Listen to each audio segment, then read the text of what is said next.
Border Gavaskar test ಸರಣಿ ಕತೆ ಮುಗಿದಿದೆ. ಈಗ ಚಾಂಪಿಯನ್ಸ್ ಟ್ರೋಫಿ ಸವಾಲು ಎದುರಿಗಿದೆ. 12 ವರ್ಷಗಳ ನಂತರ ಮಿನಿ ಏಕದಿನ ವಿಶ್ವಕಪ್ ಗೆಲ್ಲಲೇಬೇಕು ಅಂತ ಟೀಂ ಇಂಡಿಯಾ ಪಣ ತೊಟ್ಟಿದೆ. ಅದರಲ್ಲೂ ಕೋಚ್ ಗಂಭೀರ್ಗೆ ಈ ಟೂರ್ನಿ ಅಗ್ನಿ ಪರೀಕ್ಷೆಯಾಗಿದೆ. ಗಂಭೀರ್ ಕೋಚ್ ಆದ ನಂತರ ಟೀಂ ಇಂಡಿಯಾ ಸಾಲು ಸೋಲುಗಳನ್ನ ಕಂಡಿದೆ. ಬಾಂಗ್ಲಾದೇಶ ವಿರುದ್ಧ ಟೆಸ್ಟ್ ಮತ್ತು ಟಿ20 ಸರಣಿ ಗೆದ್ದಿದ್ದು ಬಿಟ್ರೆ ಕೋಚ್ ಆಗಿ ಗಂಭೀರ್ ಸಾಧನೆ ಏನೇನೂ ಇಲ್ಲ. ಗಂಭೀರ್ ತಮ್ಮ ಕೋಚಿಂಗ್ ಸಾಮರ್ಥ್ಯವನ್ನ ಪ್ರೂವ್ ಮಾಡಬೇಕಾದ್ರೆ ICC ಟ್ರೋಫಿಯನ್ನ ಗೆಲ್ಲಲೇಬೇಕಿದೆ. ಆದರೆ ಅದಕ್ಕೂ ಮುನ್ನ ಟೀಂ ಇಂಡಿಯಾಗೆ ಆಘಾತ ಎದುರಾಗಿದೆ. ತಂಡದ Trump card bowler Jasprit Bumrah mega ಟೂರ್ನಿಯಲ್ಲಿ ಆಡುವುದು ಅನುಮಾನ. ಇದೇ ಈಗ ಗಂಭೀರ್ಗೆ ಚಿಂತೆ ಹೆಚ್ಚಿಸಿದೆ. BGT ಸರಣಿಯ ಕೊನೆಯ ಟೆಸ್ಟ್ ವೇಳೆ ಇಂಜುರಿಯಿಂದಾಗಿ ಪಂದ್ಯದ ಮಧ್ಯದಲ್ಲೇ ಬುಮ್ರಾ ಮೈದಾನದಿಂದ ಹೊರನಡೆದ್ರು. ಎರಡನೇ ಇನ್ನಿಂಗ್ಸ್ನಲ್ಲಿ ಬುಮ್ರಾ ಇಲ್ಲದೆಯೇ ಟೀಂ ಇಂಡಿಯಾ ಕಣಕ್ಕಿಳಿಯಬೇಕಾಯಿತು.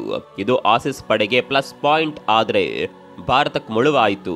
ಬೆನ್ನು ನೋವಿನಿಂದ ಬಳಲುತ್ತಿರುವ ಬುಮ್ರಾ ಫುಲ್ ಫಿಟ್ ಆಗಲು ಕನಿಷ್ಠ 3 ವಾರ ಬೇಕು ಅನ್ನುವ ಮಾತುಗಳು ಕೇಳಿ ಬರ್ತಿವೆ. ಬುಮ್ರಾ ಇಂಜುರಿಯನ್ನ ಗ್ರೇಡ್ 1 ಎಂದು ಪರಿಗಣಿಸಲಾಗಿದೆ. ಇದರಿಂದ ಇಂಗ್ಲೆಂಡ್ ವಿರುದ್ಧದ ಸರಣಿಯಿಂದ ಸಂಪೂರ್ಣವಾಗಿ ಹೊರಗುಳಿಯಲಿದ್ದಾರೆ. ಈ ರೆಸ್ಟ್ ಬಳಿಕ ಮತ್ತೊಮ್ಮೆ ವೈದ್ಯಕೀಯ ಪರೀಕ್ಷೆಗೆ ಒಳಪಡಲಿದ್ದಾರೆ. ಆ ಪರೀಕ್ಷೆಯಲ್ಲಿ ಫಿಟ್ನೆಸ್ ಸಾಬೀತಾದರೆ ಮಾತ್ರ ಚಾಂಪಿಯನ್ಸ್ ಟ್ರೋಫಿಯಲ್ಲಿ ಆಡಲಿದ್ದಾರೆ. ಒಂದು ವೇಳೆ ಅವರ ಇಂಜುರಿ ಗ್ರೇಡ್ 2 ಆಗಿ ಬದಲಾದರೆ ಕನಿಷ್ಠ 6 ವಾರಗಳ ಕಾಲ ಕ್ರಿಕೆಟ್ನಿಂದ ದೂರ ಉಳಿಯಬೇಕಾಗುತ್ತೆ. ಹೀಗೊಂದು ವೇಳೆ ಆದರೆ ಟೀಂ ಇಂಡಿಯಾಗೆ ದೊಡ್ಡ ಹೊಡೆತ ಬೀಳೋದು ಪಕ್ಕ. ನಿಮ್ಗೆಲ್ಲ ಗೊತ್ತಿರುವ ಹಾಗೆ ಸದ್ಯ ಟೀಂ ಇಂಡಿಯಾದ ಅಸಲಿ ಮ್ಯಾಚ್ ವಿನ್ನರ್ ಅಂದ್ರೆ ಅದು ಬುಮ್ರಾ. ಕಳೆದ 5 ವರ್ಷಗಳಿಂದ ಫಾಸ್ಟ್ ಬೌಲಿಂಗ್ ವಿಭಾಗವನ್ನ ಬುಮ್ರಾ ಮುನ್ನಡೆಸುತ್ತಿದ್ದಾರೆ. 3 ಫಾರ್ಮ್ಯಾಟ್ನಲ್ಲೂ ತಂಡಕ್ಕೆ ಗೆಲುವು ತಂದು ಕೊಟ್ಟಿದ್ದಾರೆ.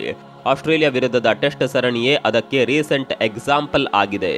ಆಸೀಸ್ ನೆಲದಲ್ಲಿ ಅಬ್ಬರಿಸಿದ ಯಾರ್ಕರ್ ಸ್ಪೆಷಲಿಸ್ಟ್ 5 ಪಂದ್ಯಗಳಿಂದ 32 ವಿಕೆಟ್ ಬೇಟೆಯಾಡಿದ್ರು.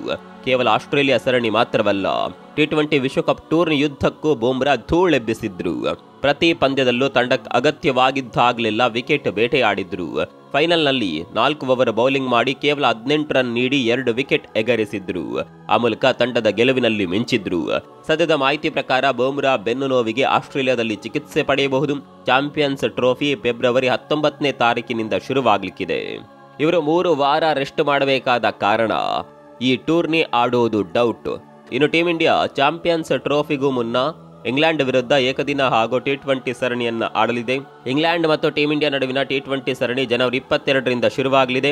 ಇದಾದ ಬಳಿಕ ಏಕದಿನ ಸರಣಿ ಶುರುವಾಗಲಿದ್ದು ಫೆಬ್ರವರಿ 12ಕ್ಕೆ ಕೊನೆ ಮ್ಯಾಚ್ ನಡೆಯಲಿದೆ.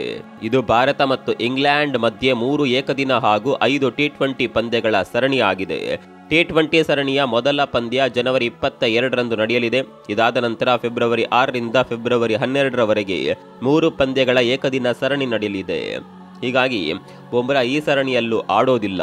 ಒಂದು ವೇಳೆ ಇಂಜುರಿಯಿಂದ ಹೊರಬಿದ್ದರೆ ಅವರ ಸ್ಥಾನವನ್ನ ತುಂಬುವವರು ಯಾರು ಅನ್ನುವ ಪ್ರಶ್ನೆ ಕೂಡ ಎದ್ದಿದೆ. ಹೀಗಾಗಿ BCCI selection committee Mohammed Shami come ಬ್ಯಾಕ್ಗೆ ಎದುರು ನೋಡ್ತಾ ಇದೆ. ಸದ್ಯ ದೇಶೀಯ ಟೂರ್ನಿಯಲ್ಲಿ ಬ್ಯುಸಿ ಆಗಿರುವ ಮೊಹಮ್ಮದ್ ಶಮಿ ಸಂಪೂರ್ಣ ಫಿಟ್ ಆದಲ್ಲಿ ಇವರು ಚಾಂಪಿಯನ್ಸ್ ಟ್ರೋಫಿಗೆ ಟೀಂ ಇಂಡಿಯಾಗೆ ಆಯ್ಕೆಯಾಗಲಿದ್ದಾರೆ. ಅದೇನೇ ಇರಲಿ, ಬುಮ್ರಾ ಆದಷ್ಟು ಬೇಗ ಇಂಜುರಿಯಿಂದ ಚೇತರಿಸಿಕೊಳ್ಳಲಿ, ಚಾಂಪಿಯನ್ಸ್ ಟ್ರೋಫಿಯಲ್ಲಿ ಕಮ್ ಬ್ಯಾಕ್ ಮಾಡಲಿ ಅನ್ನೋದೇ ಅಭಿಮಾನಿಗಳ ಆಶಯ.